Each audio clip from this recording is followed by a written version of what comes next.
Assalamualaikum warahmatullahi wabarakatuh. Jumpa kembali teman dengan saya Apisyam. Kali ini saya coba berbagi tips kepada teman-teman bagaimana cara memprogram sebuah bonsai mulai dari dongkelan sampai menjadi sebuah bonsai yang seperti ini. Tentu dalam waktu yang tidak terlalu lama, karena kalau kita kurang memproses maka bisa jadi bonsai-bonsai kita itu bisa seperti ini sekitar 10 tahun atau 15 tahun. Karena itulah pada kesempatan ini teman, saya akan coba berikan bagaimana langkah-langkah yang teman-teman harus tempuh sampai bagaimana penanganannya agar nantinya teman-teman bisa dengan cepat menghasilkan bonsai yang siap kontes. Yang pertama teman-teman harus lakukan di sini adalah dari teknik pemilihan bahan dongkelan. Salah satu hal yang paling penting di dalam membonsai adalah bagaimana teman-teman memilih bahan bonsai yang memang sudah berkarakter. Jadi sudah memiliki gerak dasar yang bagus. Kalau perlu sudah ada proses pengecilan dari pangkal batang sampai kepada bagian-bagian cabang yang akan kita pilih sebagai persiapan untuk bonsai kita. Itu yang pertama. Yang kedua, setelah bahan kita adakan pemotongan untuk membuang yang tidak diperlukan,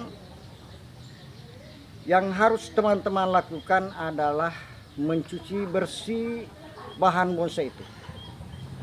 Cucilah sebersih mungkin dengan menggunakan sikat. Meskipun sebenarnya tidak dicuci dengan bersih, bisa juga tumbuh, tetapi tentu agak berbeda jika bahan bonsai itu dibersihkan. Yang pertama penyebabnya adalah karena bisa jadi bahan bonsai yang teman-teman dongkel di alam itu banyak hamanya. Yang kedua, kemungkinan lumut-lumut yang menempel di kulit kayu itu juga yang menghambat pertumbuhan daripada bahan bonsai kita. Jadi bahan bonsai yang kita peroleh di alam sebaiknya betul-betul dicuci dengan sebersih-bersihnya untuk menghindari adanya hama-hama bawaan dari tempat asalnya. Kemudian setelah bahan bonsai itu dicuci bersih teman, kita rapikan semua bekas potongan, mulai dari potongan pangkal akar ataukah pangkal batang sampai kepada bagian-bagian cabang yang di atas. Tujuan daripada merapikan potongan pada pangkal akar ataukah pangkal batang agar proses tumbuhnya akar itu bisa dengan mudah dan cepat. Kemudian setelah merapikan, tentu di sini adalah proses memberikan perangsang akar. Nah, perangsang akar yang digunakan di sini tergantung dari teman-teman apakah mau menggunakan yang dibeli di toko-toko, misalnya Roton F atau Rotmos, ataukah misalnya dibuat dari bawang merah yang di blender. Jadi saya pribadi teman lebih banyak menggunakan bawang merah yang telah di blender itu sebagai perangsang akar, karena pertama hasilnya juga sangat bagus dan lebih mudah untuk mendapatkannya. Kemudian selanjutnya adalah proses tanam. Yang pertama kita harus perhatikan adalah wadah tanamnya. Jadi gunakanlah wadah tanam atau pot yang memiliki lubang yang cukup untuk membuang air siraman atau air dari hujan pada media tanam bolsek kita. Karena kapan lubangnya tidak cukup, maka bisa jadi media tanam di bawah menjadi lembab, dan itulah yang menyebabkan terjadinya pembusukan pada bahan bolsek kita. Jadi kalau seperti ini teman, pot yang saya gunakan ini lubangnya ada 5, di tengah 1, kemudian kiri kanan ya masing-masing ada 4 kiri kanan muka belakang. Dengan lebar lubang itu saya gunakan pelubangnya adalah pipa 1/2 inci. Dengan begitu maka air siraman dari bahan bolsek kita langsung jatuh, sehingga bolsek kita pada bagian bawah ini yang tertimbun oleh media tanam itu tetap sehat. Kemudian selanjutnya penggunaan media tanam. Untuk bahan bonsai hasil dongkelan, saya sangat anjurkan agar teman-teman menggunakan media tanam dari pasir kali yang telah diayak, artinya pasir-pasirnya atau kerikilnya yang besar-besar itu dibuang semua dengan menggunakan kawat ram 1/4 inci. Jadi hanya butiran-butiran kecil saja yang kita gunakan, itu sebanyak 2 bagian. Kemudian ditambah dengan tanah humus. Tanah humusnya boleh dari bawah pohon pisang, boleh dari bawah rumpun bambu, tetapi saya lebih banyak menggunakan di bawah rumpun bambu karena hasilnya juga jauh lebih bagus. Kemudian ditambah dengan kompos. Ya, komposnya juga 1 bagian. Dan yang paling penting lagi teman, diupayakan ada sekam bakarnya. Apa fungsi daripada sekam bakar? Sekam bakar di sini tujuannya adalah untuk menetralkan pH tanah. Jadi media tanam yang terlalu bersifat asam itu percuma kesuburan di dalam media tanam itu, karena tidak akan bisa diserap oleh tanaman bolsek kita. Karena itulah kita gunakan sekam bakar ini agar kesuburan daripada media tanam ini bisa dengan mudah diserap oleh akar tanaman bolsek kita, sehingga bolsek kita bisa menjadi subur. Apalagi di musim hujan seperti sekarang ini teman, jadi boleh dikata hampir setiap hari, setiap malam hujan. Maka salah satu cara untuk menghindari agar bolsek kita tidak tersendat pertumbuhannya adalah dengan menambahkan sekam bakar. Karena pada saat musim hujan itu kita ketahui bersama bahwa sifat keasaman daripada tanah itu atau media tanam itu akan meningkat. Nah, untuk menghindari sekam bakar sebagai penetral. Kemudian selanjutnya, setelah siap semua wadah tanamnya, sudah siap media tanamnya, kita tanam dengan cara sungkup. Usahakan disungkup full di tempat yang teduh, bukan di tempat yang lembab. Jadi beda antara tempat lembab dengan teduh.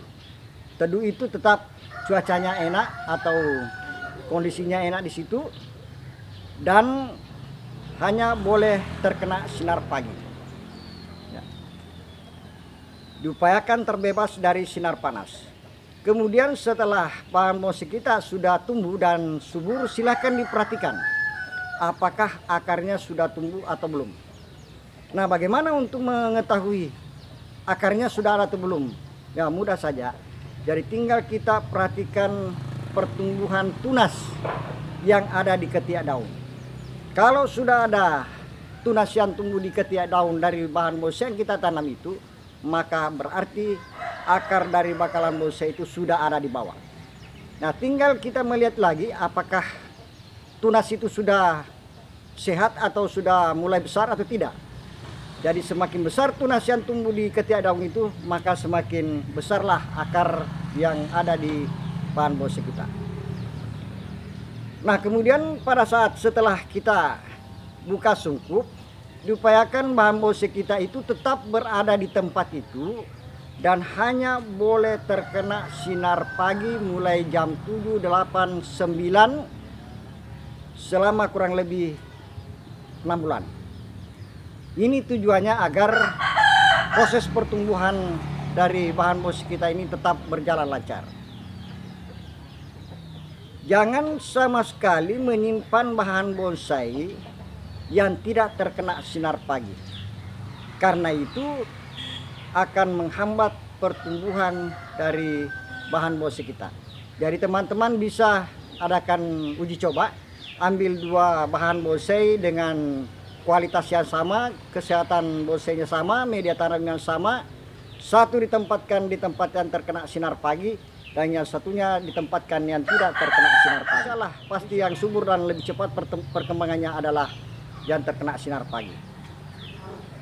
Kemudian setelah sampai 6 bulan ditempatkan di tempat yang terkena hanya sampai sinar jam 9, barulah kita pindahkan lagi ke tempat yang terkena sinar sampai jam 11, paling lama sampai jam 12. Itu selama proses pertumbuhan. Yang banyak salah dari teman-teman, banyak yang begitu terlihat bonsainya sudah sehat langsung dibawa ke tempat yang terkena sinar matahari full. Itu salah total. Karena dengan sinar matahari full, maka otomatis pertumbuhan dari bonsai teman-teman itu akan tersendat. Jadi fungsi utama daripada sinar dari jam 12, 1, 2 sampai seterusnya itu adalah untuk menguatkan cabang dan untuk memperkecil daun. Jadi bukan untuk pertumbuhan, dan bahkan itu akan menyetop pertumbuhan daripada bonsai kita. Kalau dengan begitu maka berarti teman-teman harus menunggu bertahun-tahun untuk bisa menghasilkan bonsai yang seperti ini. Kemudian jangan lupa juga di bawah pot dari bonsai teman-teman itu diberikan trimmer agar dengan mudah kita atur posisi bonsai kita. Jadi sebaiknya bonsai itu teman setiap 10 hari kita ubah posisinya. Misalnya 10 hari ini dibiarkan terkena sinar pagi, ini lagi 10 hari ke depannya. Ya begitu seterusnya supaya semua terkena sinar matahari pagi. Jadi sekali lagi, jangan sama sekali menempatkan bonsainya di tempat yang terkena sinar terik. Mulai jam 1 sampai jam 4 atau jam 5 sore. Karena itu akan menyebabkan bonsai kita terhenti perkembangannya. Jadi simpanlah bonsainya mulai terkena sinar matahari pagi sampai jam 11, paling lama jam 12. Kemudian yang lebih penting lagi teman, jangan lupa bonsai teman-teman itu dicuci batang, mulai dari pangkal batang sampai ke ujung ranting secara berkala. Karena dikhawatirkan ada lumut-lumut yang tumbuh di kulit bonsai yang juga bisa menyebabkan terjadinya mati kulit atau kulit yang busuk pada bonsai kita, yang juga tentu berpengaruh pada perkembangan bonsai kita. Kemudian yang terakhir mengenai penggunaan pupuk, karena memang bonsai kita ditanam di tempat atau di media tanam yang sangat kecil atau sangat dangkal, maka tentu membutuhkan juga pupuk. Tetapi kalau boleh, sebaiknya teman-teman menggunakan pupuk rakitan sendiri atau pupuk alami. Misalnya air cucian beras, air cucian ikan, ataukah misalnya teman-teman bikin berupa fermentasi dari kuning telur ditambah dengan micin dan sebagainya untuk membantu proses fotosintesis bakteria, itu juga boleh.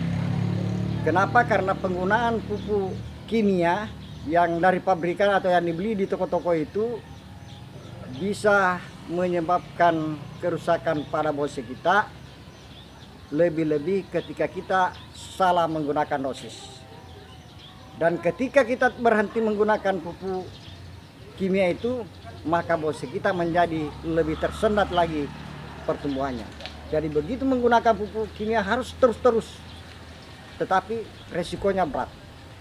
Bisa menyebabkan bonsai kita menjadi mati ketika kita salah dosis. Nah, demikianlah video saya kali ini.